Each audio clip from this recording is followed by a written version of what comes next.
A gente tem uma novidade para vocês. Temos chamadas dos alunos na videoaula. Então, vocês têm que observar a descrição do vídeo para responder a chamada e não levar falta, certo? Lembrando também, quem não é inscrito, se inscreva no canal da escola e ative as notificações. E se puder, você deixa aí seu like, tá beleza? Olá, que bom que você veio. Essa é a TV Lima Júnior, o seu canal de estudos. Eu sou Lourdes Souza e hoje vamos falar sobre as regionalizações do Brasil, a divisão regional oficial.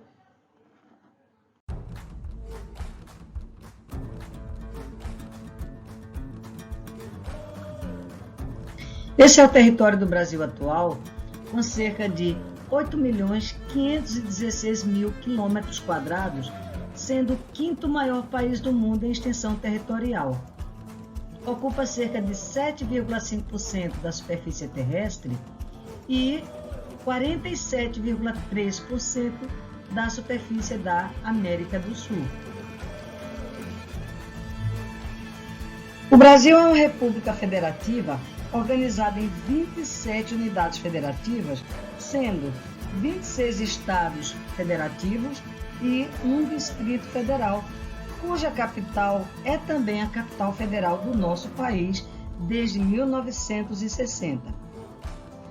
A organização respeita o poder central consolidado lá na Constituição Brasileira em 1988, procurando assegurar a integração entre as unidades federativas.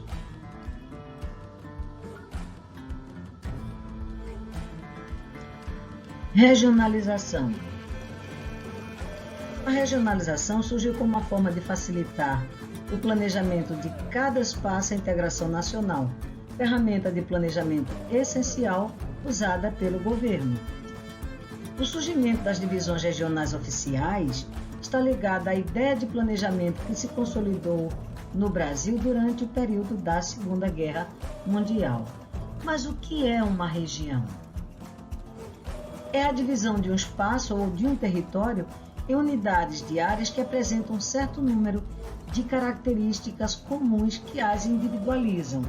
O conceito de região pode ser definido como uma porção do território que se distingue em relação aos demais de acordo com determinados critérios. Por exemplo, podemos regionalizar um território com base nos critérios como os aspectos naturais, o clima, o relevo, a hidrografia, a vegetação.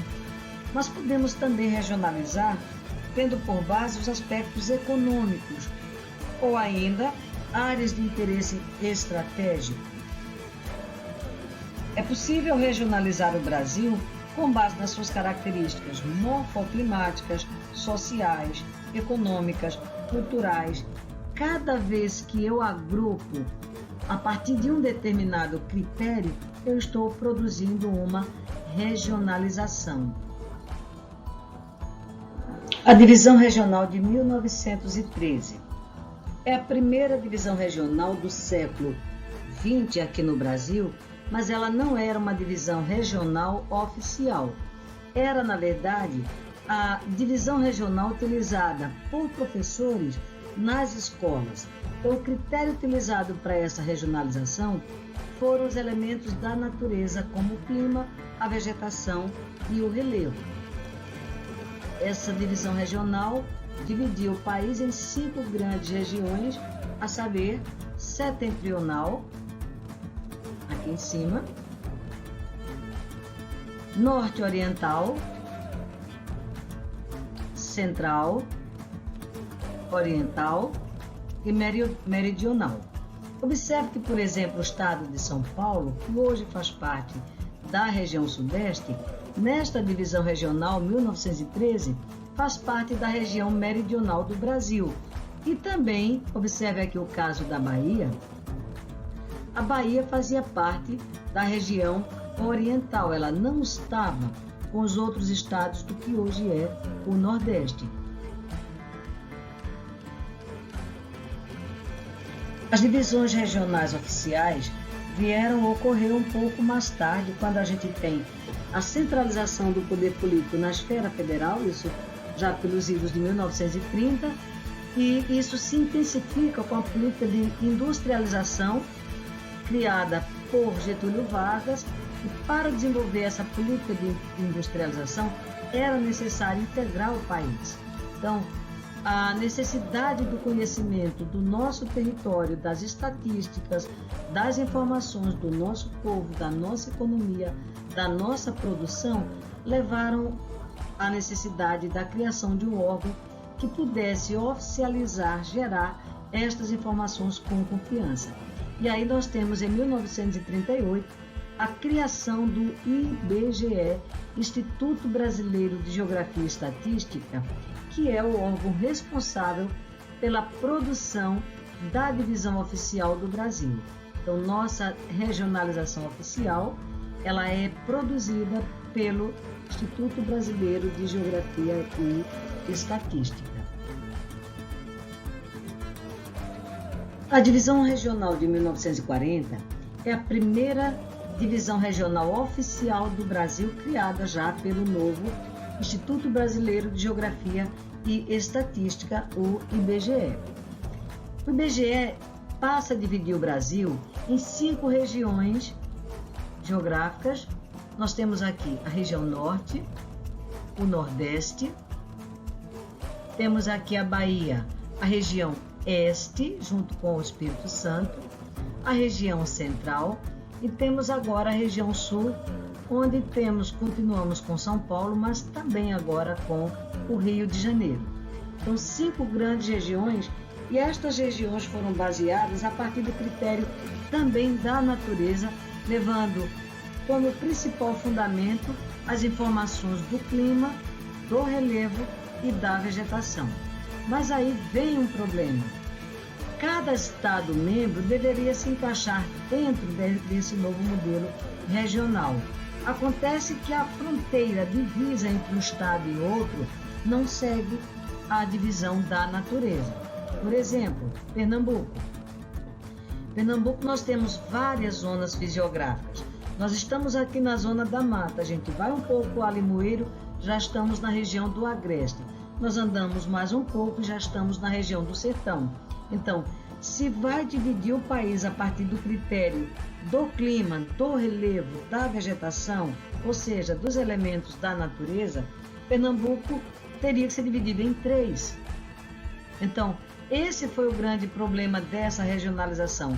Ela divide o país a partir dos critérios da natureza e eles esperavam que cada estado participasse dessa regionalização, se enquadrando dentro desse novo perfil. O resultado disso é que teve uma pouca praticidade e, é lógico, essa regionalização precisou ser refeita, repensada.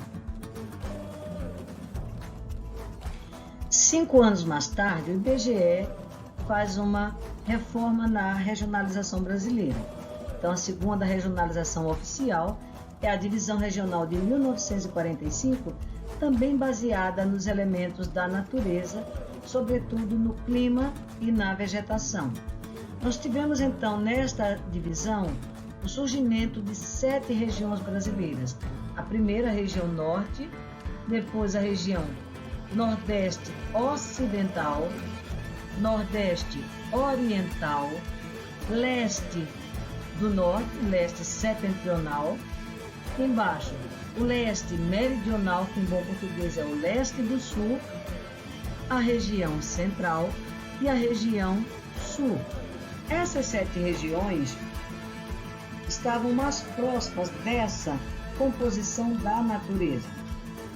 Nesse período, nós tivemos também a criação de vários territórios, como é o caso de Fernando de Noronha, em 1942, do Amapá, do Rio Branco, do Guaporé e Ponta Porã, todos criados em 1943.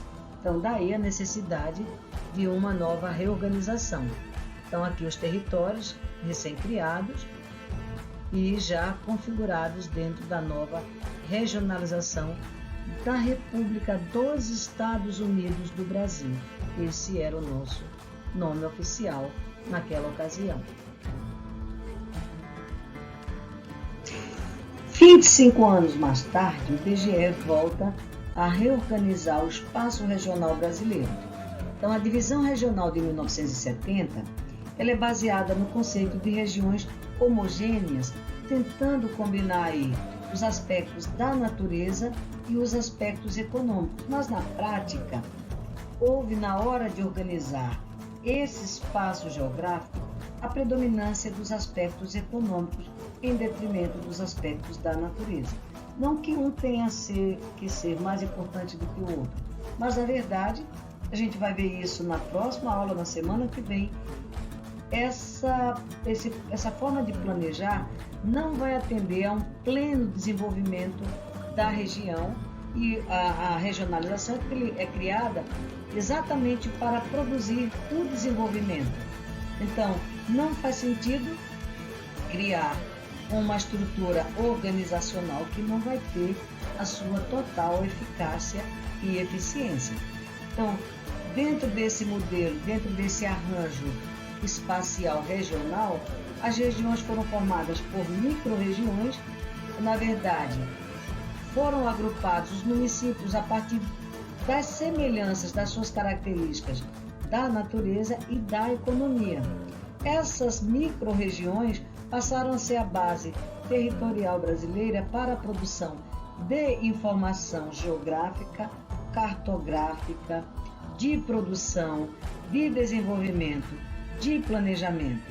Então, essa nova dinâmica espacial vai formar da micro-região, a junção delas, micro-regiões com características próprias e próximas, formar a macro-região, e a macro-região formar, então, a nação. Então, a organização do planejamento de desenvolvimento, ele sai da escala menor do município para a escala maior, a União, o Estado Federativo. Nesse período, nós temos também alguns estados que surgiram. É o caso, por exemplo, do território do Acre, que foi transformado na condição de estado, e aqui em cima o território do Rio Branco, que passa a ser denominado de território de Roraima, e só mais tarde é que vem a ser estado. Mas observe aqui, essas 5 regiões econômicas, temos aqui o norte, temos aqui a região central, com apenas dois estados gigantes, é o Mato Grosso e Goiás, e temos também aqui a capital federativa do Brasil, Brasília. Mas observe aqui no Nordeste, a Bahia, que antes estava numa região sozinha, está agora agrupada com o Nordeste brasileiro, com os estados que hoje compõem a região Nordeste. Tivemos também um rearranjo nessa porção Sudeste e Sul do Brasil. No Sul ficamos com o Rio Grande do Sul, o Paraná e Santa Catarina. Já o Sudeste, Minas Gerais, São Paulo, Rio de Janeiro e Espírito Santo. A composição que nós temos hoje, tanto do Sul do Brasil quanto do Sudeste, é a mesma da divisão regional de 1970.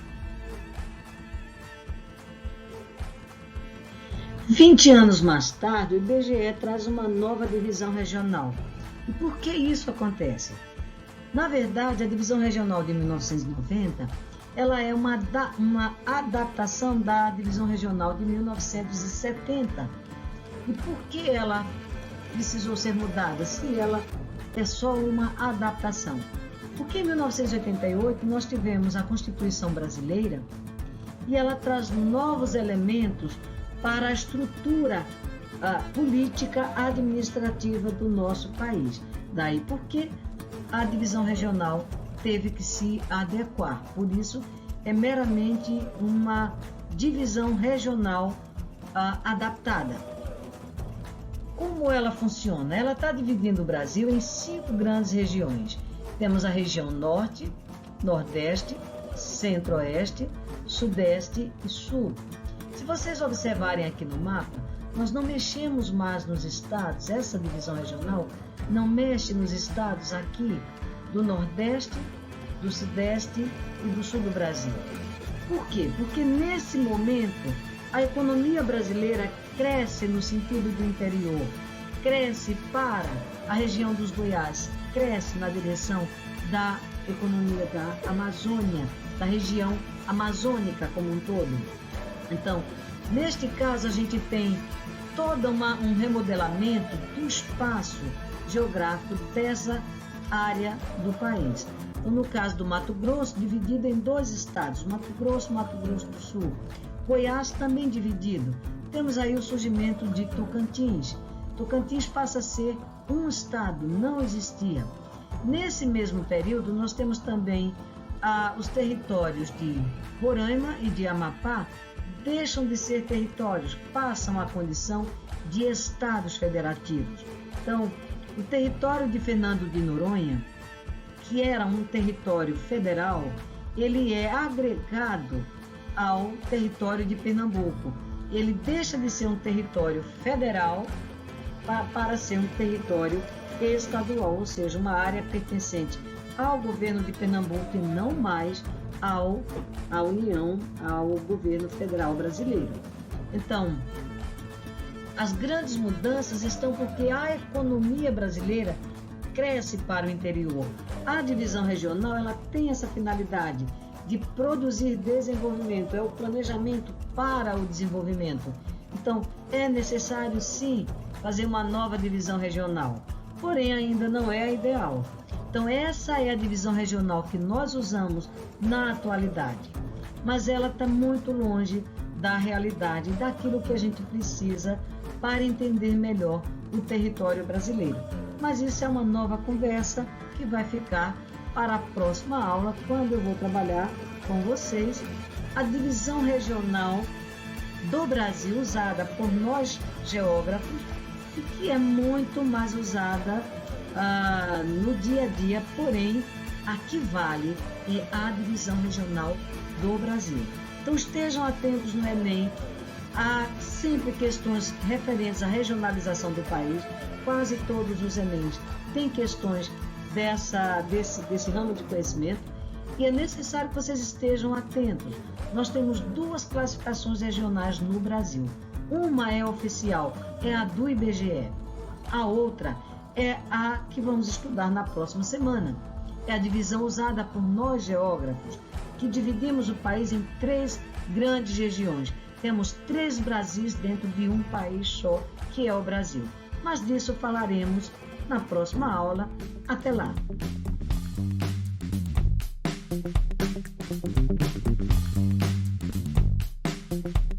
Nós da EREM José de Lima Júnior temos preparado aulas exclusivas para você.